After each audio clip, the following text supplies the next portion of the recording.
2010 ജൂലൈയിൽ മലർവാടി റിലീസ് ചെയ്തതിന് ശേഷം ഒരു ഹിന്ദു മുസ്ലിം ലവ് സ്റ്റോറി പറഞ്ഞാൽ കൊള്ളാമെന്ന് മനസ്സിലൊരാഗ്രഹം തോന്നി.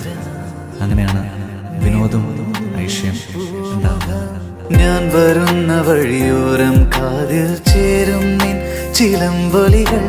പ്രണയം എന്നും ക്ലീഷയാണ്, എന്നും പൈങ്കിളിയാണ്. പക്ഷെ അത് പറയുന്ന രീതിയിൽ ഓരോ കാലത്തും അതിൻ്റെതായിട്ടുള്ള വ്യത്യാസം ഉണ്ടായിട്ടുണ്ട്. അപ്പൊ ഇതൊരു ലവ് സ്റ്റോറിയാണ്.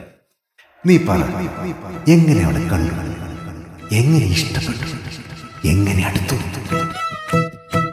പടച്ചോനെ എനക്കിവളെ കെട്ടിച്ചേർന്നേ.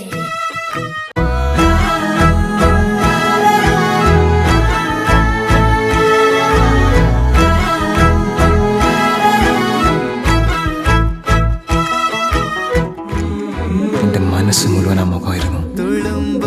ഞാൻ ഇടിച്ചു വീഴ്ത്തിയ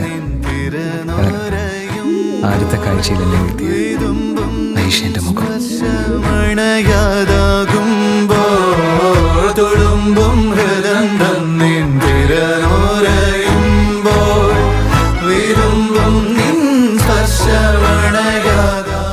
ഓള തട്ടുവിട്ട് കഴിഞ്ഞ എൻ്റെ സാറേ, പിന്നെ ചുറ്റുള്ളതൊന്നും കാണാൻ പറ്റില്ല.